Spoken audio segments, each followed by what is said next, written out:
dipersembahkan oleh Kopi Luwak, pelopor kopi nikmat, nyaman diminum.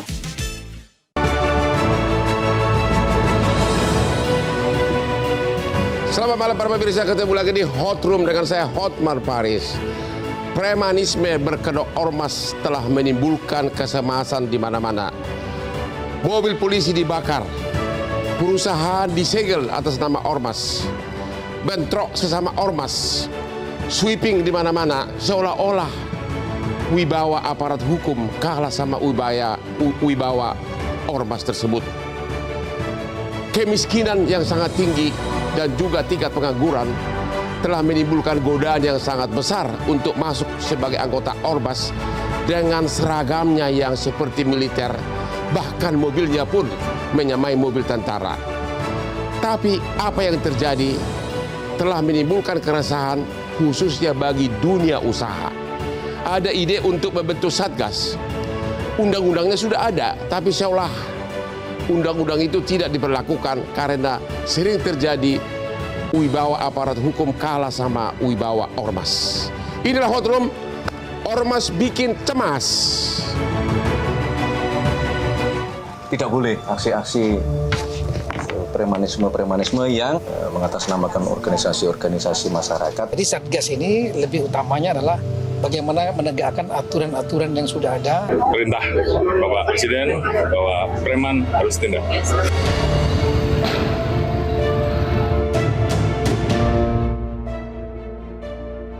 Aksi premanisme berkedok organisasi kemasyarakatan atau ormas menjadi sorotan publik dalam beberapa waktu terakhir. Ulah meresahkan ormas tersebut bahkan membuat pemerintah membuka opsi untuk merevisi undang-undang tentang ormas. Keberadaan ormas sendiri sejatinya merupakan wujud dari kebebasan berorganisasi yang dilindungi sebagai hak asasi manusia. Namun belakangan muncul fenomena yang meresahkan terkait dengan ormas yang tidak hanya menyuarakan kepentingan masyarakat, tetapi juga terlibat dalam tindakan kekerasan, bahkan premanisme. Fenomena ormas dengan berpakaian seragam rapi seringkali tampil sebagai penjaga ketertiban. Tetapi bertindak selayaknya preman ini kini menjadi semakin meresahkan. Hal ini tentu sangat mengganggu tatanan sosial yang seharusnya dijaga oleh negara. Apakah pembentukan satuan tugas atau satgas anti premanisme sudah cukup efektif mengatasi ormas bermasalah?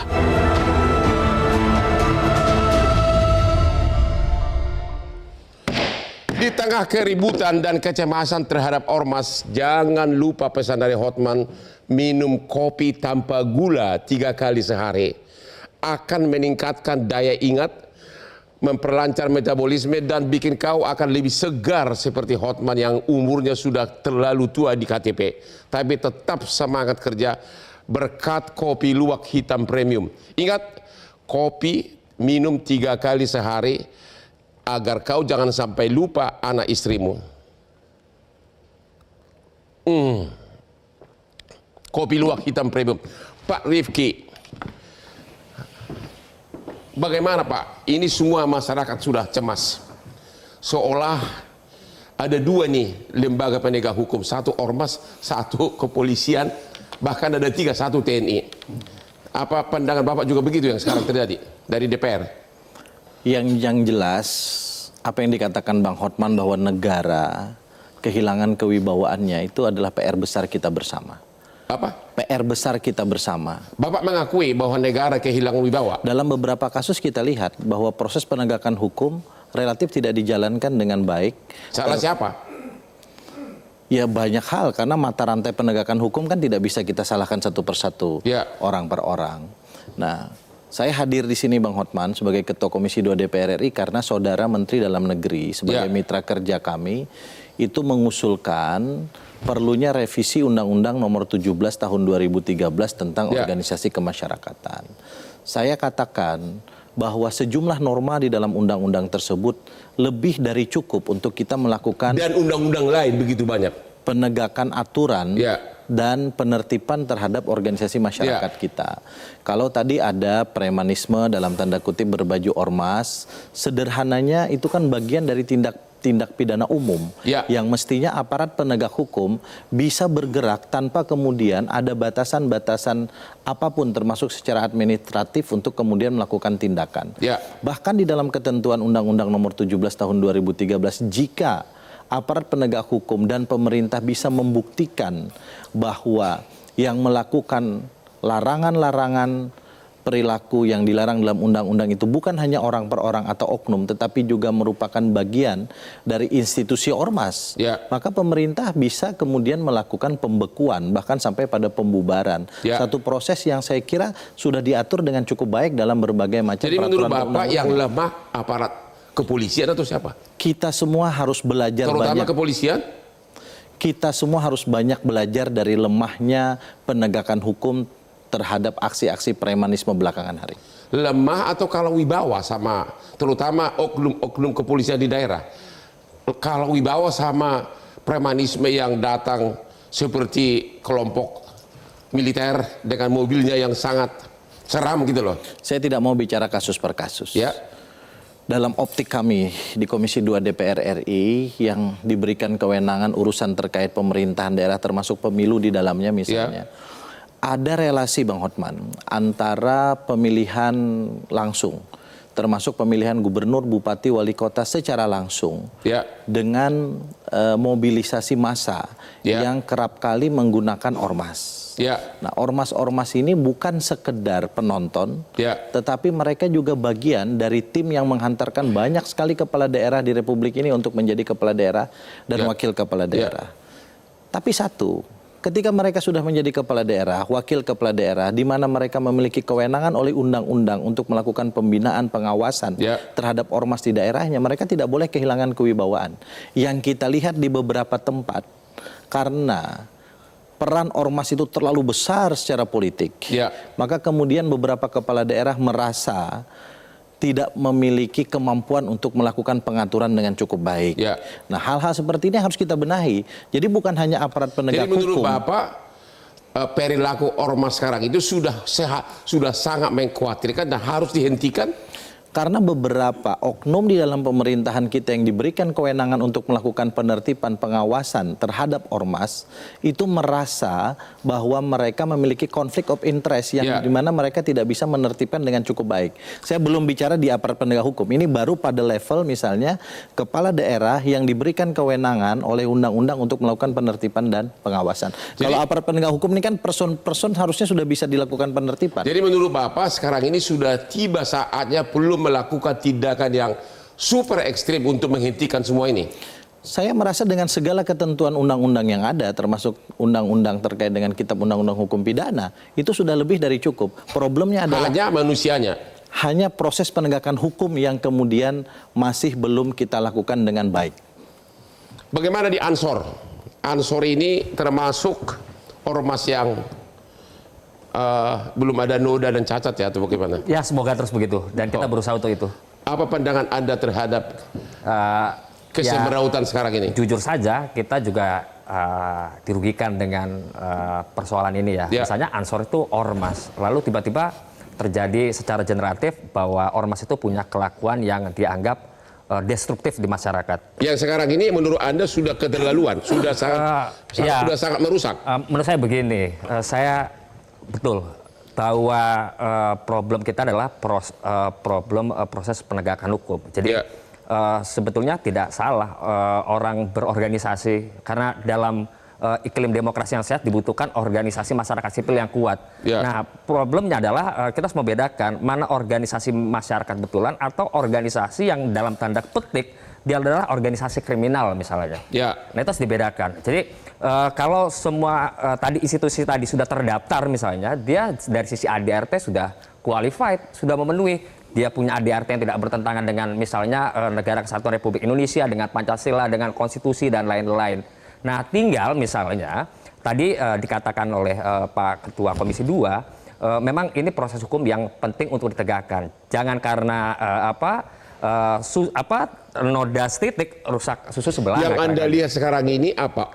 Ormas kriminal atau apa? Ya, inilah yang tadi perlu kita diskusikan. Apakah misalnya kalau dulu apakah yang disebut sebagai preman itu kan sebagai sebuah bentuk resistensi terhadap konstruksi sosial. Misalnya dia hadir karena ada segelintir orang yang merasa termarginalkan secara ekonomi, terpojokkan secara sosial, lalu kemudian berkomuniti dan kemudian membentuk organisasi. Nah, problem berikutnya adalah ini semata-mata tidak lagi sekedar orang mempertahankan resistensi atau survive. Tapi problem berikutnya adalah mereka menjadi predator baru, berburu rente. Yang sekarang ini apa? Yang mana? Ya, ini kemudian tadi bertransformasi dan kemudian menghambat penegakan hukum karena tadi ada kolaborasi dalam hubungan simbiosis mutualis dengan para aktor politik. Aktor politik ini yang tadi dia punya instrumen, kalau di negara dia berarti punya instrumen lembaga-lembaga negara dan lain-lain. Seolah-olah menjadi sulit, padahal perangkatnya sudah ada, regulasinya sudah ada. Jadi menurut Anda keberadaan ormas sekarang ini dan kegiatannya sudah waktunya harus dibubarkan, dihentikan atau bagaimana? Ya, saya kira nggak bisa asal dibubarkan. Kalau kita negara hukum, ya semua harus melalui mekanisme pengadilan. Kalau dia terjadi misalnya karena dia sistemik, organik, masif, dan semua dari atas ke bawah kelakuannya sama, ya silakan. Yang Anda lihat sudah ada nggak ormas seperti itu yang sudah atas bawah kelakuan sama? Sudah ada nggak? Ya, yang kita lihat baru parsial ya, case by case. Misalnya tadi Bang Hotman sebut kayak case di Kalimantan, lalu kemudian ada case di Depok. Ini kan case by case ya. Nah, ini yang perlu ditelisik lebih lanjut oleh para penegak hukum.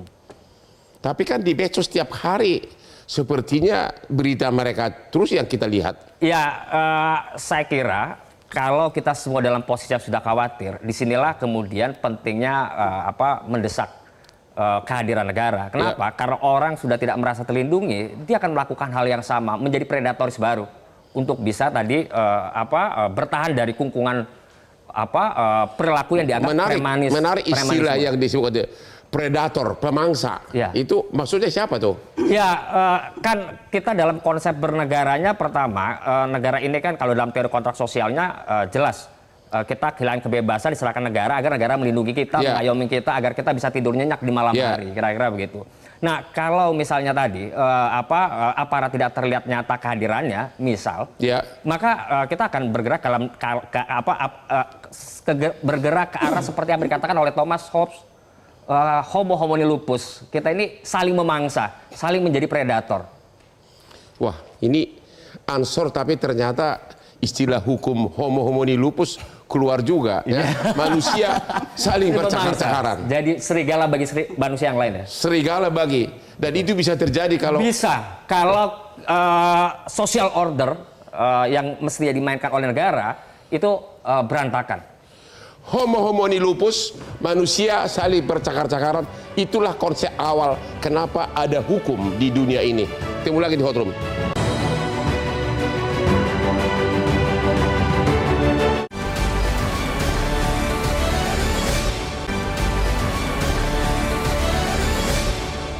Dipersembahkan oleh Kopi Luwak, pelopor kopi nikmat, nyaman diminum.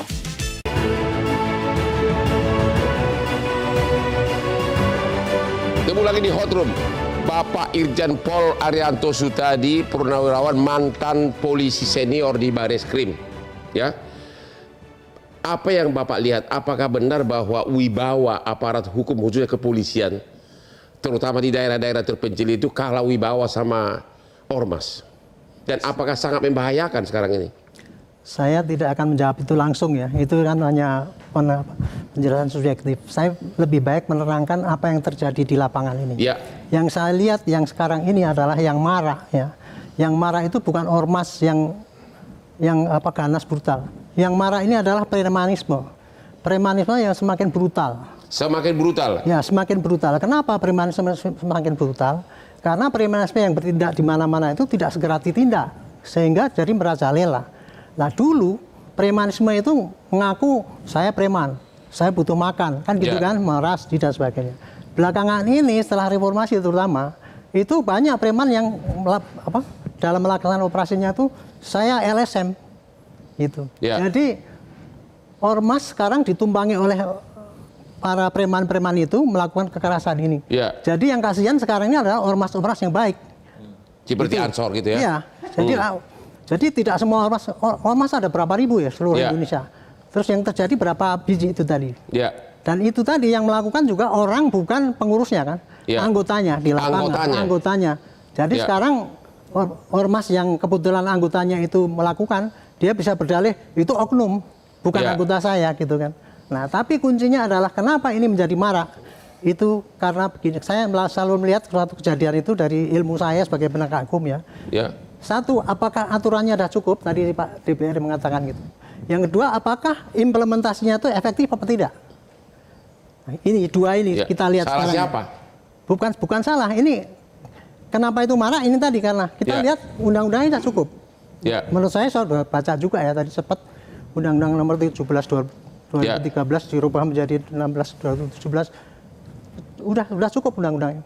Cuman implementasi yang tidak cukup. Iya makanya kan pemalakan, pemerasan. Sudah jelas sudah puluhan tahun ada di KUH pidana. Ya, terus salah siapa itu tidak diterapkan pasal itu? Bukan salah sih ya. Saya kira itu akibat daripada aparat yang tidak efektif menerapkan undang-undang yang berlaku. Kalau wibawa atau bagaimana? Bukan kalau wibawa, macam-macam, Pak. Suatu aturan nggak bisa diterapkan oleh aparat itu, Pak, macam-macam. Satu, karena aparatnya bodoh, nggak ngerti. Yang kedua, aparatnya malas. Yang ketiga, aparatnya takut. Yang keempat, aparatnya tidak bertanggung jawab pada apa yang terjadi. Itu yang terjadi sekarang ini. Itu faktor yang menyebabkan sehingga itu. Jadi sekarang kita bisa lihat saja ya. Kalau selama ini terjadi di mana-mana, orang sudah ribut gitu ya. Tapi kemudian kan nggak pernah ditindak. Itu kan. Tidak pernah ditindak. Ya, tidak tertindak lah sehingga dia marah kemana-mana. Nah, kemudian kenapa itu bisa marak ya? Satu lagi kalau kita lihat kenapa bisa marak itu karena yang namanya premanisme itu si korban ya harusnya kan dia melapor ya, tapi nggak berani melapor. Karena apa? Mungkin takut. Yang kedua mungkin nggak ada waktu. Yang ketiga ini yang paling parah, tidak percaya bahwa kalau dia lapor toh akan ditindak. Itulah kesalahan yang paling besar itu sehingga jadi marak itu menurut saya. Jadi kesimpulannya itu tadi ya, kenapa ini marak ya? Yang marak bukannya ormas ya, yang ganas-ganas itu bukannya, tetapi adalah preman yang melakukan tapi kemudian berkedok sebagai LSM atau ormas. Dan ormas itu ada ormas yang memang buruk ya. Menurut saya contoh misalkan geng motor itu jelas itu ormas buruk itu enggak. Tapi ada ormas yang baik, tapi kemudian di dalamnya ada oknum-oknum yang masuk ke situ gitu. Nah sekarang gini, saya ingin menyampaikan kenapa penindakan kurang efektif ya. Tadi hukumnya apakah kurang apa enggak ya? Sudah cukup karena di pasal 81 Undang-Undang Nomor 17 tahun 2013 itu bunyinya gini, seorang anggota, orang sendiri atau beberapa orang sebagai perorangan atau bersama-sama yang merupakan anggota atau pengurus ormas bertindak pidana, dihukum pidana yang berlaku.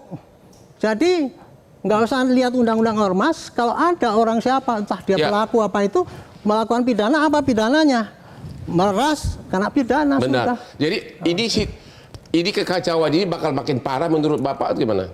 Tidak. Kalau aparat tidak melakukan tindakan yang seperti saya inginkan tadi, ada kejadian harus ditindak, ya pasti akan marah. Tetapi kalau tindakannya betul-betul keras, seperti sekarang ini kan dioperasi di mana-mana. Itu saya yakin akan turun. Yang dengan catatan jangan cuma angkat-angkat ayam nih. Besok dapat segini udah tuh. Jangan cuma angkat-angkat tahi ayam. Gimana Ibu sosiolog? Kenapa ini terjadi semuanya? Apakah karena faktor kemiskinan, faktor pengangguran atau apa penyebab semua ini? Mungkin kita harus lihat dulu ajas universalisme sama partikularisme. Kalau apa itu istilahnya tuh? Jadi kalau partikular itu kita coba lokalisir. Tadi Pak Adrianto sudah bilang bahwa kalau kita ngomong soal ormas dan premanisme, sebenarnya ini bukan ngomong ormas, ngomongnya premanisme.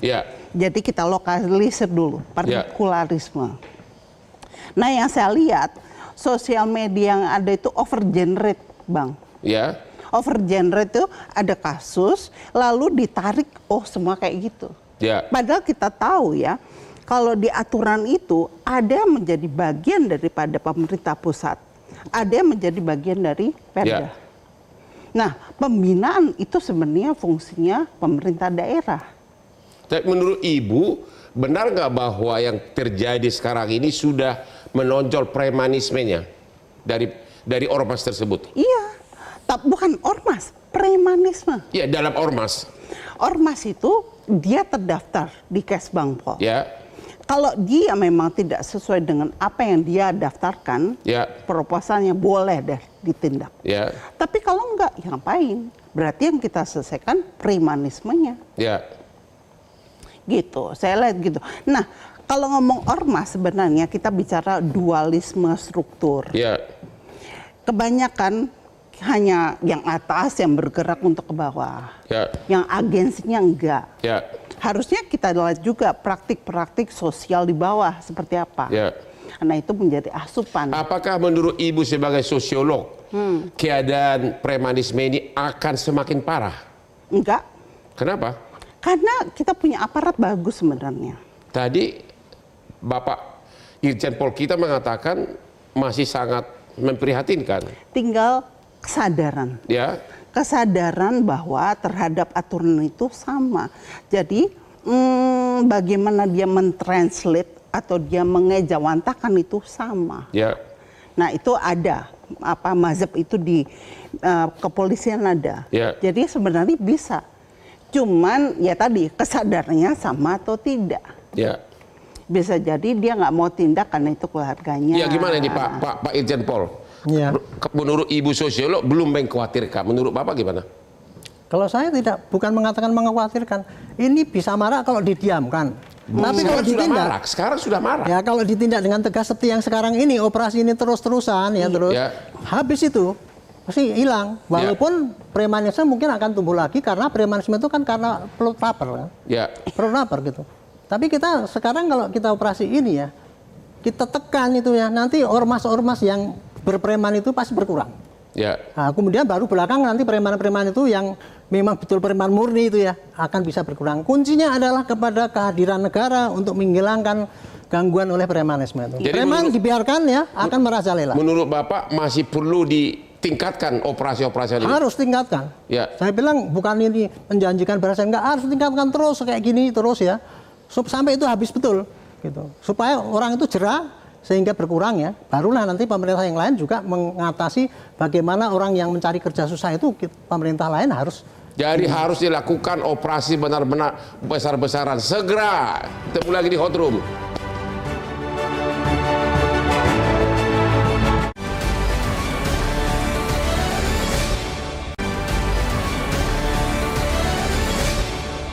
Dipersembahkan oleh Kopi Luwak, pelopor kopi nikmat, nyaman diminum. Ketemu lagi di Hot Room. Saya ingatkan lagi kepada para pemirsa, jangan lupa minum kopi minimum 3 kali sehari tanpa gula. Ya, kopi 3 kali sehari tanpa gula. Seperti Hotman selalu minum kopi luwak hitam premium. Saya hafal ratusan perkara yang saya tangani, bahkan nama-nama 473 aspiri saya yang cantik, saya ingat semua namanya. Itu semua karena kopi luwak hitam premium. Aman di lambung. Bapak DPR kita, sekarang kan Satgas katanya sudah mulai aktif. Bagaimana mekanismenya? Dan yang kedua, apakah undang-undang ormas harus dirubah atau memang aparatnya yang kurang berani? Yang pertama saya tentu tidak tahu kerja Satgas bagaimana karena itu ada sudah mulai nggak karena itu ada di eksekutif. Tapi terlepas dari ada atau tidaknya Satgas, menurut pandangan saya, aparat penegak hukum yang ada sudah lebih dari cukup untuk kemudian kita menangani berbagai macam ormas. Peraturannya udah cukup. Yang kemudian kita anggap bermasalah dengan kedok premanisme yang tadi kita sebutkan. Dari sisi aturan, terutama undang-undang yang menjadi kewenangan konstitusional kami untuk melakukan pembahasan, untuk kemudian memutuskan apakah satu RU menjadi undang-undang atau tidak. Saya beranggapan undang-undang ormas yang ada sudah cukup, belum waktunya untuk dilakukan revisi. Kalaupun misalnya ingin melakukan penambahan-penambahan institusi negara atau kemudian baik yang permanen maupun ad hoc seperti Satgas ya, dan seterusnya, menurut pandangan saya cukup dilakukan melalui produk hukum berupa peraturan pemerintah. Bagaimana menangkis pembelaan? Kan oknum yang melakukan. Ngapain ormasnya dibubarkan? Itu pembelaan mereka. Kalau saya sepakat kok, karena begini, untuk membuktikan bahwa keterlibatan ormas secara institusional terhadap berbagai macam aksi premanisme itu kan satu delik dalam tanda kutip yang tidak mudah untuk dibuktikan. Kita punya pengalaman kok Bang Hotman melakukan pembubaran terhadap ormas tertentu beberapa tahun yang lalu. Kita punya pengalaman. Artinya bangsa ini punya portofolio yang cukup tegas untuk kemudian menegakkan aturan baik secara hukum pidana maupun dari sisi hukum administratif untuk melakukan pembekuan, pembubaran terhadap satu ormas tertentu. Dalam konteks yang kita diskusikan hari-hari ini, menurut pandangan saya bahwa premanisme semakin merajalela karena memang kondisi ekonomi baik nasional maupun global sekarang jujur tidak sedang baik-baik saja. Benar. Kita tahu persis itu. Yang kedua, di satu sisi kita mengapresiasi rekan-rekan influencer, pengguna media sosial. Di sisi yang lain kita juga harus sadar bahwa dengan penggunaan media sosial yang sangat masif yang kita gunakan setiap saat ini, satu aksi yang misalnya dilakukan di ujung Indonesia sana itu bisa tercapture oleh seluruh masyarakat Indonesia dan itu bisa dilakukan berulang-ulang. Sehingga kemudian yang dulu mungkin, saya orang Kalimantan, tempat saya banyak sekali tambang. Banyak juga preman di tempat saya yang kemudian dalam tanda kutip mengganggu investasi pertambangan. Mereka biasanya minta tolong untuk menjadi security. Tapi bukan orang per orang, ini kelompok yang kemudian mau jadi security. Jadi secara peraturan perundang-undangan belum perlu dirubah? Menurut saya nggak perlu dirubah. Secara faktual di lapangan, tanpa menyebut nama, sudah ada nggak organisasi yang harus dibekukan? Pada level daerah menurut saya ada. Karena tidak terlalu sulit untuk membuktikan. Misal begini, ketua organisasi masyarakat tertentu di tingkat kabupaten misalnya, atau di tingkat kota itu identik dengan si preman itu sendiri. Bahkan dia turun langsung untuk melakukan aksi-aksi premanisme. Nah pada level itu, secara kasuistis kalau bahasa Mbak Nadia, secara particularly, itu kemudian bisa kita lakukan berbagai macam tindakan administratif pemerintahan terhadap ormas pada level itu. Dibekukan untuk per daerah sudah bisa ada. Saya kira iya, dan itu karena itu telanjang kok dilakukan di beberapa tempat. Dan belum ditindak sama sekali. Sebagian tidak ditindak dengan tegas. Jadi menurut Bapak, kalaupun ada ditindak, ada pada level anggota-anggotanya. Perlu tindakan yang super ekstra tegas. Negara ini harus kemudian memberikan pelajaran kepada siapapun agar kita masih percaya bahwa negara ini betul-betul negara hukum. Terima kasih. Ansor, ada enggak ormas sekarang ini tanpa menyebut nama yang menurut Bapak sudah waktunya harus dibekukan? Terutama mungkin saingannya Ansor. Kita tidak merasa punya saingan ya, karena kita punya spirit berlomba-lomba dalam kebaikan kira-kira. Ya, ada enggak? Kita nggak punya referensi itu karena kita nggak pernah bersinggungan ya. Yang Anda baca di medsos segala macam? Ya, kita lebih pada tadi kekhawatiran nyata bahwa kalau penegakan hukum ini tidak berjalan sementara pelanggaran hukum masih kalau atau tidak berjalan? Ya, faktanya misalnya tadi ada setelah terbentuknya Satgas banyak ditangkapi, berarti kan sebelumnya tidak terlalu efektif kira-kira begitu. Nah, kalau dia tidak terlalu efektif berjalan, maka kekhawatiran berikutnya adalah orang akan merasa berkepentingan bersatu atau membentuk kelompok baru untuk melindungi dirinya sendiri. Nah, ini yang tadi khawatirannya adalah bisa jadi nanti clash berikutnya ini bukan antara orang biasa dengan kelompok atau gerombolan tertentu, tapi gerombolan dengan gerombolan. Tapi yang terjadi sekarang benar nggak bahwa orang masuk ormas untuk cari makan? Nah, di Ansor nggak, kita berkhidmah. Di tempat lain ya ada lihat yang heboh? Kita nggak pernah lihat, nggak pernah ngerti dan nggak mau tahu tempat lain karena kita punya vision yang berbeda, kita punya basic value yang berbeda, kita punya orientasi yang berbeda. Gimana sosiolog? Ada nggak sekarang ini orang masuk ormas untuk cari makan karena pengangguran? Kalau misalnya ormasnya itu basisnya ekonomi, iya. Tapi kalau saya lihat ormas yang ada adalah membina daripada ideologi atau nilai masyarakat. Jadi bukan motif ekonomi tentunya. Tapi itu kan teorinya. Kenyataannya mobil dibakar, perusahaan disegel. Mengatasnamakan ormas. Itu dia. Apakah itu mungkin itu oknum? Makanya saya lihat. Apakah menurut Ibu sekarang ini cenderung bahwa masuk ormas itu untuk cari makan? Oknum saja dia mengatasnamakan ini untuk cari makan. Tapi ormasnya sendiri tidak. Dan menurut Ibu sudah ada nggak organisasi yang sangat membahayakan karena oknumnya terlalu banyak menjadi preman? Kalau kita ngomong tadi premanisme, ya saya pikir premanismenya aja ditekan. Nggak bisa sampai 0. Tapi kita tahu bahwa kalau dia masih bisa di bawah 5%, itu aman. Sekarang ini dibandingkan 5 tahun lalu situasinya sudah sangat parah atau bagaimana menurut sosiolog? Kita lihat ya, sekarang ada variabel tertentu namanya sosial media. Ya. Jadi sosial media itu membuat satu kasus itu kesannya kita digiring ke situ untuk lihat. Ini kesan atau fakta? Sudah fakta bagaimana? Kalau fakta gitu ya, bisa jadi itu fakta diulang. Tapi tadi saya bilang over generate. Over generate, gimana nih Pak mantan penyidik? Over generate atau hanya kesan atau memang fakta sudah sangat parah di lapangan?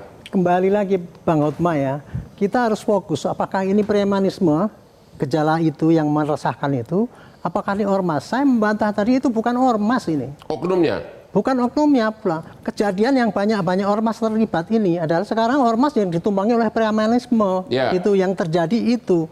Jadi kalau tadi Bang Hotma tanya, apakah sudah ada ormas yang perlu dibubarkan untuk saat ini? Saya memang perlu ada yang dibubarkan, contohnya geng motor itu. Caranya gimana? Tinggal ini mestinya. Izin geng motor bukan ormas, Pak. Ya, saya nggak ngerti lah itu. Dia cuma hobi motor, naik motor, geber-geber, teriak huru-hara ya kan. Kalau itu mengaku ormas itu mereka kayak gitu, Pak. LSM itu mengaku ormas itu kayak gitu. Itu jadi makanya tuh jangan sampai kita tuh salah ini. Contoh geng motor terlalu kecil kali, Pak ya. Kan itu kalau geng motor belum terlalu meresahkan kali. Tapi itu masuk dalam target operasi yang digelar sekarang ini, Pak. Antara lain debt collector, geng motor, itu yang dimasukkan. Tapi kan yang sekarang ini heboh kan bukan geng motor. Tapi jauh lebih parah dari itu gimana? Di beberapa daerah misalnya begini, di beberapa daerah yang kaya akan sumber daya alam, sumber daya ekonomi, aktor-aktor preman lokal. Kalau kita tadi sepakat dengan terminologi preman lokal, itu kemudian seperti Pak Jenderal katakan, dia membentuk organisasi. Pakai baju militer, berbaris terlepas dari soal simbol. Jadi dia pakai organisasi, apakah itu LSM ataukah dia ormas berbadan hukum. Lalu dengan organisasi ini dia datang ke beberapa perusahaan yang kemudian beroperasi di situ, sebutlah pertambangan misalnya. Mereka memaksa untuk menjadi bagian dari pengamanan dalam tanda kutip. Yang kemudian setiap bulan harus dikeluarkan cost of security kepada mereka. Kalau kemudian itu tidak dilakukan, maka operasionalisasi perusahaan terganggu. Alat berat disegel, misal ini contoh. Kemudian transport. Dan kejadian seperti itu udah banyak. Itu banyak di Indonesia dan itu sudah menjadi pengetahuan umum kita bersama. Nah, yang begini bisa nggak dibina? Menurut saya bisa dibina kok. Kalau kita mau, kita bisa bina kok. Mereka kita tingkatkan profesionalismenya, kita masukkan kepada pendidikan security yang benar, mereka kita gaji dengan benar, sehingga kemudian badan hukum ini, atau bahkan kita bikinkan perusahaan security yang benar, itu kan boleh mereka mendapat benefit. Yang terjadi sekarang ini sudah sangat meresahkan para investor. Ini dibina nggak mau. Yang sekarang ini saya cerita, yang ini kita lanjutkan kasus. Ketika ini dibina nggak mau, kerja nggak karu-karuan, tapi cuma meminta uang dari para investor, disitulah kemudian negara harus hadir. Karena kalau ini kita biarkan, ini meresahkan. Pertanyaannya tolong singkat, Boy Isra. Apakah premanisme sekarang ini sudah sangat citra buruk bagi investor di Indonesia? Dalam beberapa hal ya. Terima kasih, ketemu lagi di Hot Room.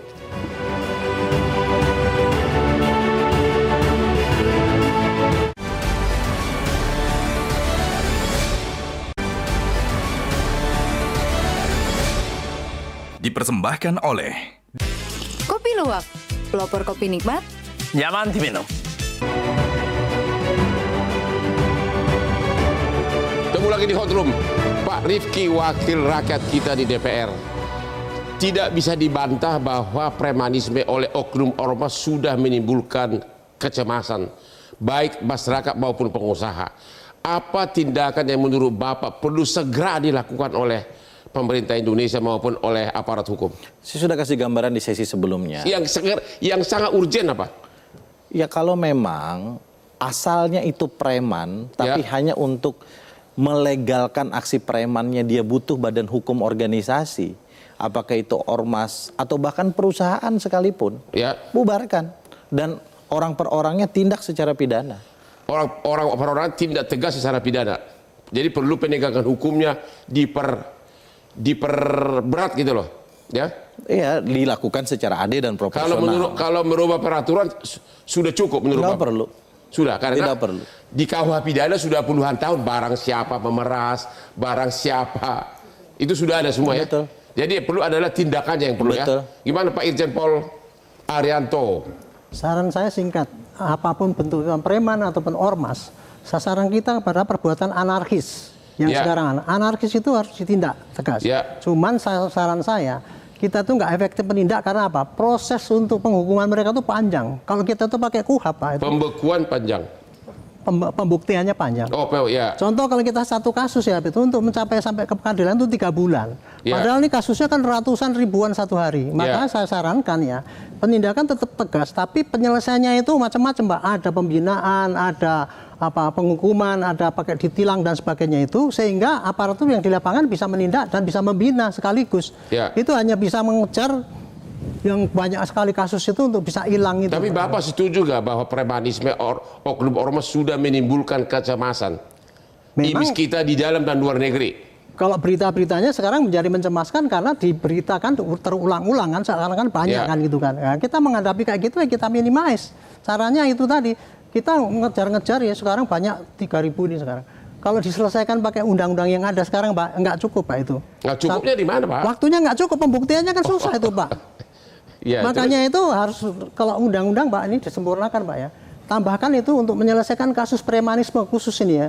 Itu ada tahap-tahap model pembinaan, ada model penindakan cepat dan sebagainya. Sehingga memungkinkan aparat untuk menekan itu dan kemudian tidak melanggar hukum. Karena kalau tanpa ada undang-undang yang mengatur itu, nanti polisi kan nggak boleh menyelesaikan di tingkat penyidikan. Terima kasih, itu, Ibu Sosiolog. Apa tindakan yang perlu segera dilakukan agar kecemasan premanisme ini bisa terkurang? Saya pikir membuat satgas itu tepat. Membuat satgas itu tepat. Tapi yang penting kerja. Yang penting kerja. Kerja, karena kita bicara undang-undang itu ada pembagian tugas. Ada yang di pusat, ada yang di daerah. Nah, satgas itu nggak bisa sendiri. Satgas yang di daerah juga harus bekerja. Kan di setiap daerah sudah ada polsek, ada polres. Bagaimana? Apa kurang bekerja atau bagaimana? Ada daerah yang tidak mengakomodir undang-undang daerah untuk premanisme atau bukan untuk ormas, nggak ada. Nah itu perlu, karena dia mengacu kepada undang-undang yang nasional, ya saya pikir itu perlu kerjasama. Begitu. Pembagian tugas. Jadi yang benar-benar ekstrim perlu urgen sekali perlu dilakukan apa, Bu? Ditangkap saja. Ditangkap saja. Yang tadi partikular, memang preman. Tapi kan oknum polsek di daerah segan melihat ormasnya begitu rapi, berbaris 100 orang, pakai mobil mirip tentara, bagaimana, Bu? Kalau dia tidak sesuai dengan ideologi bangsa ini, itu alasan yang tepat untuk alasan yang tepat menangkap menurut Ibu. Gimana nih? Ansor, gimana nih? Ansor apa kalah pamor belakangan ini atau gimana nih? Kita nggak rebutan pamor karena kan dari dulu pamor kita sudah tinggi ya. Oh begitu. Ya, jadi kita nggak pernah problem soal itu. Jadi menurut saya begini, yang paling mendasar adalah segera akhiri hubungan simbiosis mutualis antar aktor politik dengan kelompok preman. Kenapa? Karena politisi ini diuntungkan dari kemampuan mobilisasi. Anda merasa bahwa politisi memakai mereka untuk kampanye? Betul. Untuk mobilisasi massa, kemudian kanalisasi suara dan lain-lain. Tapi jangan lupa kelompok preman ini juga butuh feedback. Apa feedbacknya? Dia butuh impunitas dari koneksi politik yang dimiliki aktor politik supaya dia terlindungi, merasa di atas hukum. Merasa di atas hukum. Jadi menurut Anda yang segera perlu urgen dilakukan untuk mencegah, mengurangi kecemasan investor dan pengusaha apa? Ini bukan hanya soal determinisme ekonomi, seolah-olah masalahnya semua adalah perut, bukan. Jadi misalnya gini, kalau kita baru teriak bahwa ini persoalan besar, itu masalah itu sudah dirasakan sehari-hari masyarakat di bawah. Bagi para pedagang di pasar, tukang jualan di kaki lima, mereka merasakan itu sehari-hari. Dan kita dulu lalai soal ini. Kita baru kaget, baru teriak setelah tiba-tiba muncul di berita media nasional asing. Setelah menjadi topik pembicaraan banyak orang soal investasi dan lain-lain. Menurut saya ini sesuatu yang mesti segera diselesaikan karena korbannya terlalu banyak sekali. Korbannya? Banyak sekali. Dan itu bukan hanya bukan hanya negara dalam secara makro atau pengusaha besar. Tapi itu tadi yang saya bilang mereka yang biasa sehari-hari menghadapi pemerasan, menghadapi pungutan ilegal, menghadapi tekanan luar biasa. Jadi menurut Anda yang perlu segera berperan ya Pak, kepolisian? Betul, karena dalam konstitusi kita yang memegang peran ketertiban masyarakat dan keamanan adalah kepolisian. Oke, demikianlah akhir dari diskusi kita malam ini. Mudah-mudahan aparat hukum segera bertindak agar berkurang kecemasan masyarakat, para investor dan para pengusaha di seluruh Indonesia. Ketemu lagi di Hot Room setiap hari Rabu jam 9 malam. Hanya di Metro TV. Silakan Pak Sino.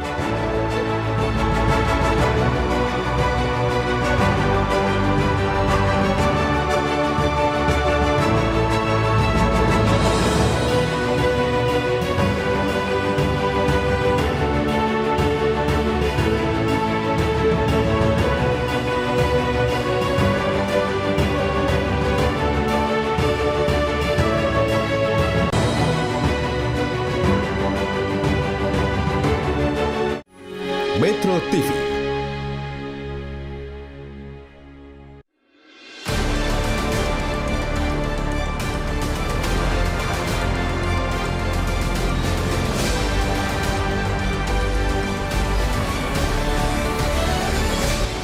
Jelajahi cara baru mendapatkan informasi. Download Metro TV Extend sekarang.